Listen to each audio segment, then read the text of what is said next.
Edge rusher Jasheen Davis is one of the 3 top undrafted free agents that could make the New Orleans Saints 53-man roster. We got all of that and a little bit of lagniappe for you on today's episode of Locked On Saints.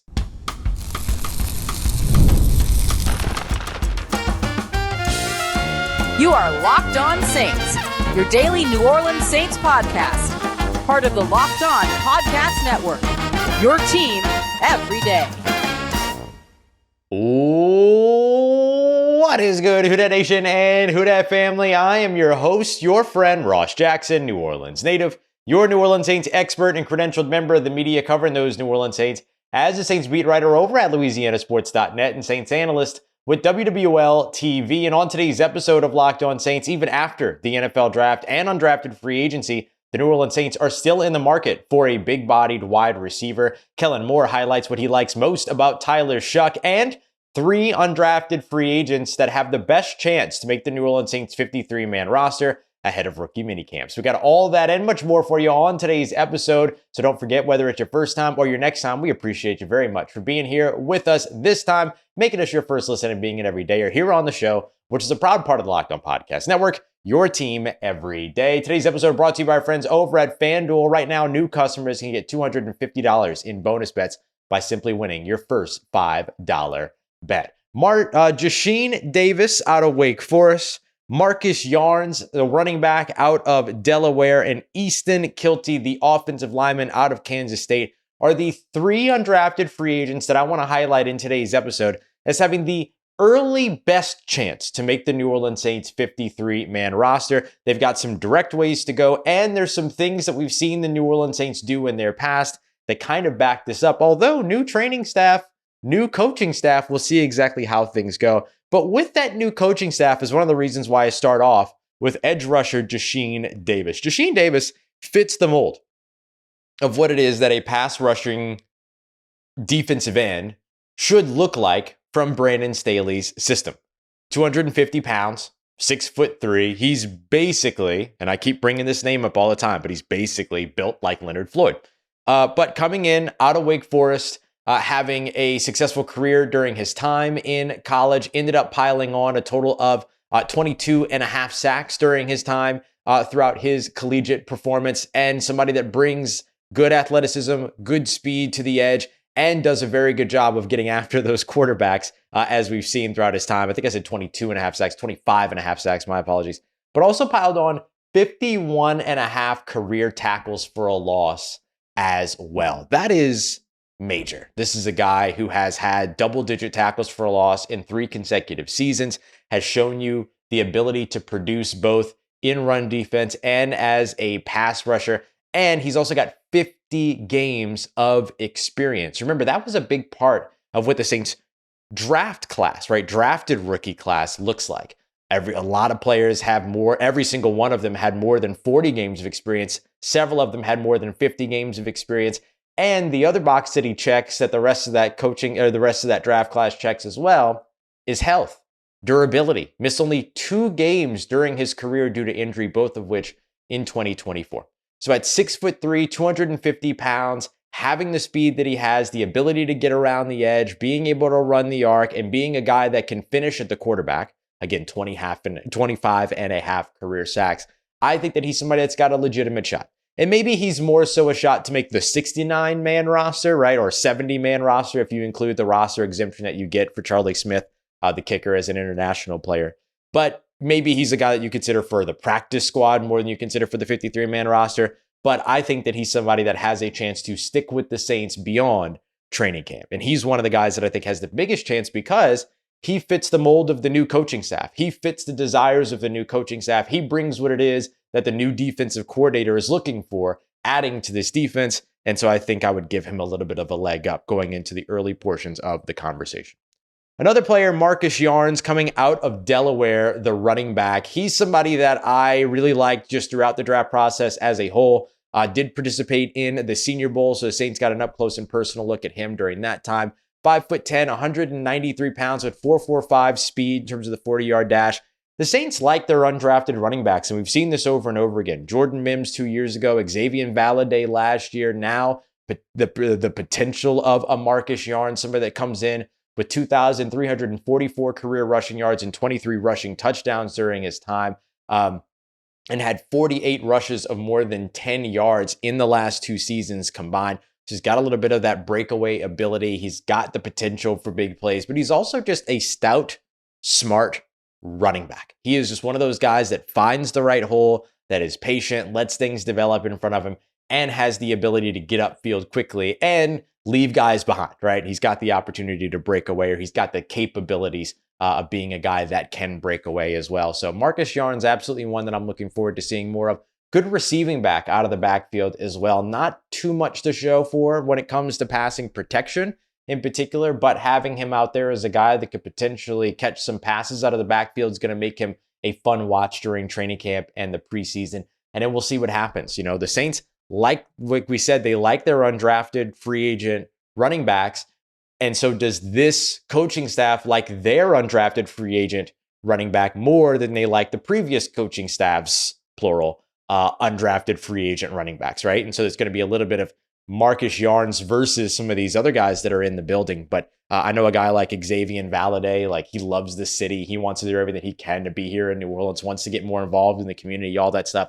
So he's going to have to fight in training camp in order to make sure that he gets that opportunity and sticking around. And Jordan Mims is somebody that I think a lot of us have kind of just been waiting to see more from because we know that there's more in his game. So it's going to be an uphill climb for Marcus Jarn's, kind of like for Jasheen Davis. Jasheen Davis is entering a crowded room when it comes to defensive line, when it comes to defensive ends, all that, but is unique in his build. It's really kind of just him, Isaiah Foskey, and Fadil Diggs, and then maybe you lump in Chase Young in there, but I think Chase Young has a better ability to put his hand in the dirt than these other guys too. So we'll see exactly which way it all ends up panning out for them. But both of them entering big crowded competitions, but both of them with a little bit of a nice trajectory for them for certain. And then finally, I want to go to Easton Kilty, the offensive lineman out of Kansas State, 6'4", 308 pounds, has experience at left tackle, right guard, and right tackle as well. He's got 22 games of experience at left guard. So the way that I look at it is, if you could play left guard, you could probably play right guard. If you could play right guard, you could probably play left guard, right? It's a little bit of a mirror for you, but it's not too terribly dissimilar in terms of what's being asked from you. And now that you've got 2 solid tackles, you have to see what happens with Trevor Penning, where he moves, where he doesn't move, what happens with him, see how things pan out with Dylan Radins. But having another solid offensive lineman, and Easton Kilty is a solid offensive lineman, allowed just 17 total pressures throughout his career, only 3 total sacks throughout his career, according to Pro Football Focus, somebody that graded highly as well. Easton Kilty, absolutely another one of those undrafted free agent offensive line names to watch, just like guys like Kyle Hergel from last year. Easton Kilty, absolutely a name to know, and maybe the guy that might not play the sexiest position, might not play the most fun position to talk about on a podcast, but very likely might be the guy that has the most direct route to the roster because of how forensic the New Orleans Saints are going to be about their offensive line, the new guys that are coming in, and the evaluations that are going to go to the guys that have remained. So I think a guy like Easton Kilty could surprise folks and end up on not just the practice squad, but that 53-man roster by the time that it's all said and done. We're going to continue breaking down this 11-player undrafted free agent class here as we continue on throughout the week. But what I want to get to next is what Kellen Moore had to say about Tyler Shough, which furthers the idea that Tyler Shough is absolutely his guy. We got that coming up for you as we continue on with today's episode of Locked On Saints, part of Locked On Podcast Network, your team every day. Today's episode of Locked On Saints is brought to you by friends over at FanDuel. The NBA playoffs are here, and FanDuel is giving new customers an incredible way to get in on all of the action. Right now, when you join FanDuel and place your first $5 bet, you'll get $250 in bonus bets if your bet wins. That's $250 in bonus bets you can use on a bunch of other stuff. You can take out, you can put some down on picking your favorite team, perhaps, or maybe getting into player props like 3-pointers made, steals, and assists, and even more. They've got a ton of different ways for you to bet on your favorite teams and favorite players. Plus, you can get in on live betting. So even after the game has tipped off, you see a big comeback on the way, you can get involved there. You can go into some live prop bets too, as well as same game parlays for an even bigger payout. You can even bet on Offensive Rookie of the Year in case anybody kind of comes to mind for you on that. So don't miss out. You can head over to FanDuel.com today and claim your chance at $250 in bonus bets. All right, family, Kellen Moore just keeps telling you over and over again that Tyler Shough is his guy, without, of course, telling you that Tyler Shough is his guy. I was going back, reading transcripts, listening to recordings, things like that from our conversations with both Kellen Moore and Mickey Loomis over the course of the draft weekend. We spoke to Kellen Moore after day 1, after day 2, and then Mickey Loomis after day 3.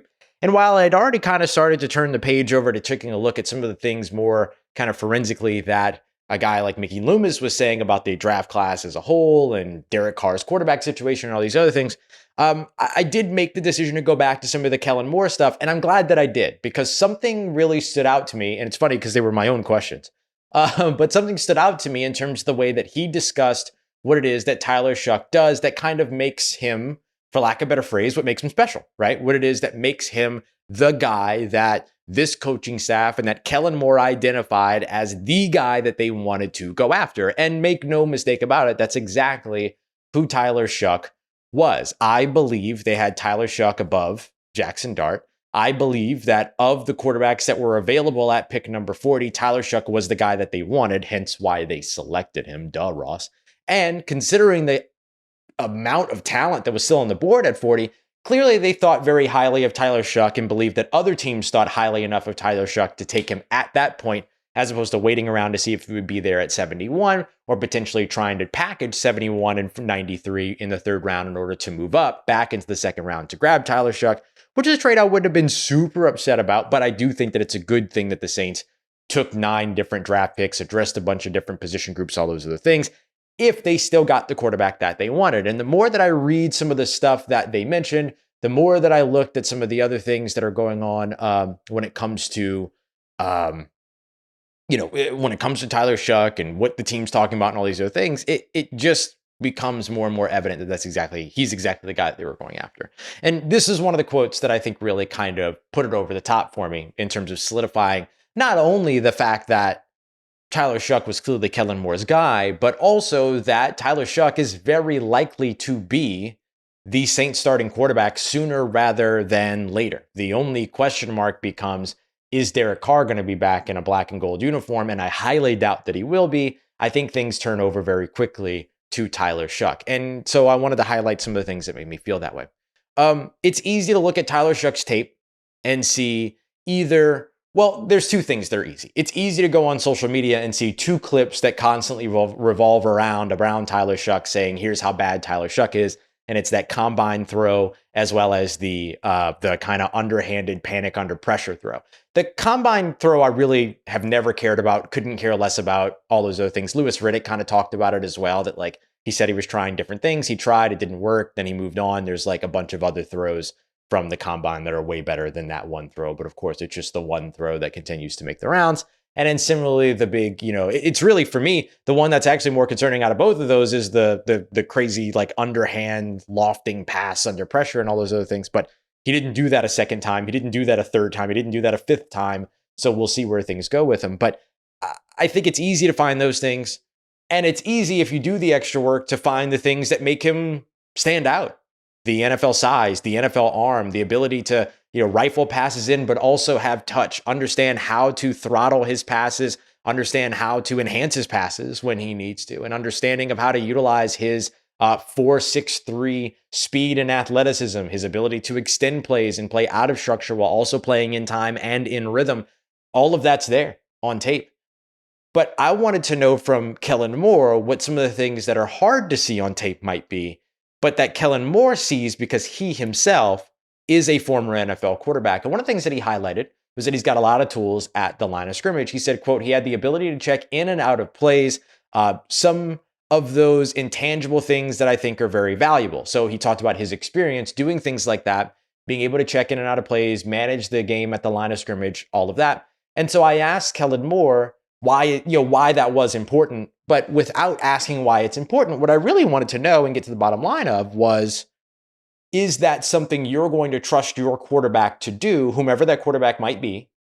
Is that something you're going to trust that quarterback to do in your offense, to change plays, to make adjustments, to make the protection calls, all those other things. There's been, over the course of the past couple of years, a little bit of shyness around that in New Orleans. I think because some of that responsibility Derek Carr didn't get. I think Eric McCoy, the center, did a lot of blitz protection checks and stuff like that. But I do think that Derek Carr had the ability to make changes at the line of scrimmage, make adjustments at the line of scrimmage. But for whatever reason, Clint Kubiak, Dennis Allen, going back a couple of years, Pete Carmichael, those guys were never really willing to say yes or no around that question. So I went ahead and I put the question to Kellen Moore. Is that something you're going to trust your quarterback to do? And he said outright, it's always something that I felt is a very valuable piece. He said that it's always been a part of his offenses, either as a player or as a coach. And he said the quarterback has the tools and has the best view of the line of scrimmage. So giving them the tools to make certain decisions, making little adjustments here and there, allows you to put yourself in the best position to be successful. Bang. There you go. An actual commitment from a coach talking about a quarterback around when it comes to the New Orleans Saints. And what I mean by that isn't like the, Derek Carr sermons and all this other stuff. What I mean by that is a commitment by a coach to what it is that he's asking his quarterback to do. That feels almost foreign now, but great to hear from Kellen Moore. So he admired that about Tyler Shough, that he had done that at Louisville and then turned around and was able to kind of highlight that these are the things that are clearly important to them. The other thing that I thought was really interesting is that he also mentioned that for Tyler Shough, he's also done things like played in the play action game. They play a lot of RPO and fallout game, he said. And then they also take their shots. He mentioned that you can attack every level of the field, all of those other things. And so I thought it was interesting. He highlighted the RPOs. And so I went back to go and look at how often he ran RPOs last year with the Philadelphia Eagles. And it turns out the Philadelphia Eagles ran more RPOs by far than anybody else in the NFL. They were the only team with more than 200 RPO, whether they be running or passing attempts, reps in the NFL. In fact, they ran 199, according to Pro Football Reference, 199 RPO rushes last year, which was more than 100 more than the Green Bay Packers, who were at second place with around 87. So yeah, if you're going to be in a Kellen Moore offense, you better be ready to run them RPOs. And because Tyler Shough has experience doing that, it further advances the idea that Tyler Shough is Kellen Moore's guy and that Tyler Shough will eventually, soon, probably, be the starting quarterback in Kellen Moore's offense. And it sounds like Kellen Moore has found a way to make sure that Tyler Shough will be a perfect fit in his offense in the meanwhile. So a little bit of a look inside the mind of Kellen Moore there and what it might mean for Tyler Shough. But one of the big things that the New Orleans Saints need to do to make sure that Tyler Shough is comfortable once he is called into starting action, which I believe will be at the beginning of the 2025 NFL season, is find him a big-bodied wide receiver that can help him close to the line of scrimmage, something the New Orleans Saints have not yet done and need to get done very soon. We have that coming up for you next as we continue on with today's episode of Locked On Saints, part of Locked On Podcast Network, your team every day. Today's episode of Locked On Saints is brought to you by our friends over at Monarch Money. Have you ever checked your bank account and wondered, oh my goodness, where did all of my money go? Don't worry, we've all been there. It's super easy to get there nowadays, unfortunately. Thanks to dining out, online shopping, entertainment. It's super easy to lose track. And that's where Monarch Money comes in. It's kind of like your own personal CFO, your own personal Kai Harley, if you will, to help you gain full visibility and control all of your finances. When I say all of your finances, I mean all of your finances. We're talking all-in-one convenience here. Instead of having to juggle a bunch of different apps that manage a bunch of different things, you can use Monarch Money, one app, and you'll be able to track everything from your finances, tracking your spending, and even plan your long-term goals, something we should all be focused on immediately. A ton that you can find over at Monarch Money. Take control of your finances today with Monarch Money. Use promo code LOCKEDONNFL at monarchmoney.com to get 50% off of your first year. That's monarchmoney.com, code LOCKEDONNFL for half off your first year.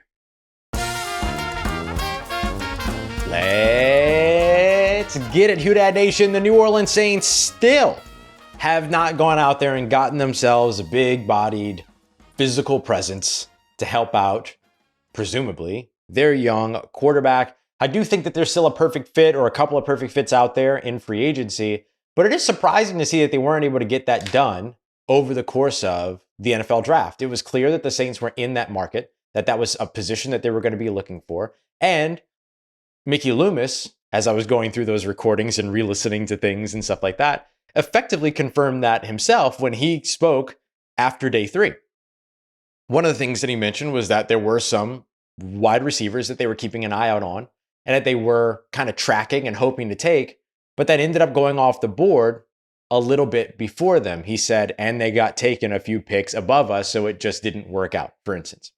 And so what I did, in being my usual nutty self, I went through the draft and I went and found how many wide receivers were taken within 10 selections ahead of the New Orleans Saints to try to figure out maybe who the Saints were maybe targeting, or like just to also check that, right? Did you really see those wide receivers go off the board? And the fact of the matter is that 15 wide receivers went off the board before, like within 10 selections before the New Orleans Saints selected. 15 different wide receivers. Guys from Tetairoa McMillan out of Arizona, right? The big-bodied wide receiver, first one to come off the board. He went at number 8, where the New Orleans Saints selected at number 9 to the Carolina Panthers, though I still think Kelvin Banks Jr. would have been the selection there anyway. Jaden Higgins, Iowa State wide receiver that we loved on this show, went to the Houston Texans, 6 selections ahead of the New Orleans Saints at pick 40 in the second round, though, again, I feel like they still would have taken Tyler Shough, so you kind of have to dig a little bit further back. But you can see guys going anywhere from 10 to 1 to 3 selections ahead of where the Saints had selections in just about every pick that they picked, right? And so what I wanted to do next was try to figure out, of those 15 wide receivers, who were the ones that were most likely targeted by New Orleans. So the way that I did that, and look, this is a rough science, right? This isn't a real, science or anything like that, because what I used was who had pre-draft contact with the New Orleans Saints. Now, there are some teams, there are some players that got selected by New Orleans that didn't have a lot of pre-draft contact with New Orleans. I believe Kelvin Banks really only had a little bit of contact with New Orleans, not a ton. And I think it was just the combine, if I remember correctly. And so he didn't even participate. He wasn't able to participate in the Senior Bowl, all these other things. So they didn't really get a lot of opportunity to talk with him, and they still selected him. But there were 5 receivers on that list that ended up having some kind of pre-draft connection with New Orleans. Tetairoa McMillan, who we highlighted a moment ago, had a top 30 visit with the Saints.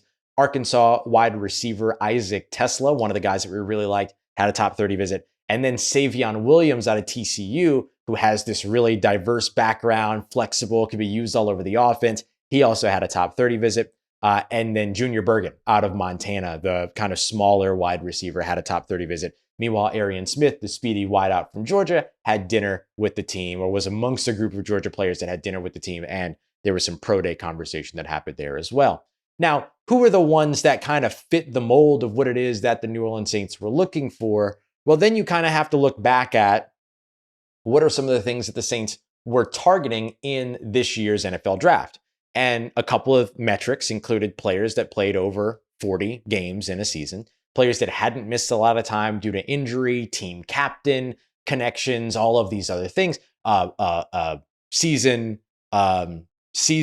ending awards, all these other things. And so just looking at all of those pieces, I think the Tetairoa McMillan one, I got to remove because it felt so much like they wanted to go offensive line in that first round. And so I'm going to take Tetairoa McMillan off the board. And then there's 2 wide receivers that stick out using the Saints' own criteria, looking at the things that mattered to them. And those were Isaac TeSlaa, the wide receiver out of Arkansas, and then Savion Williams, the wide receiver out of TCU, both of which show some versatility, both of which, well, more so Savion Williams than Isaac TeSlaa, but you still see inside-out potential for TeSlaa. So I think that that's something that you look at. Each of them 40 plus games, each of them pretty durable throughout their careers as well. The Saints only drafted players with the exception of Tyler Shough, who never missed more than 4 games in a season. And that was only one player that even missed 4 games in a single season, all these other pieces. So it really feels like those are the 2 guys. And then you look at the size, right? 6 foot plus, and you look at the, and 200 plus pounds, and both of these guys check those boxes too. And so they have the sort of X potential while having the versatility to also be big slot guys.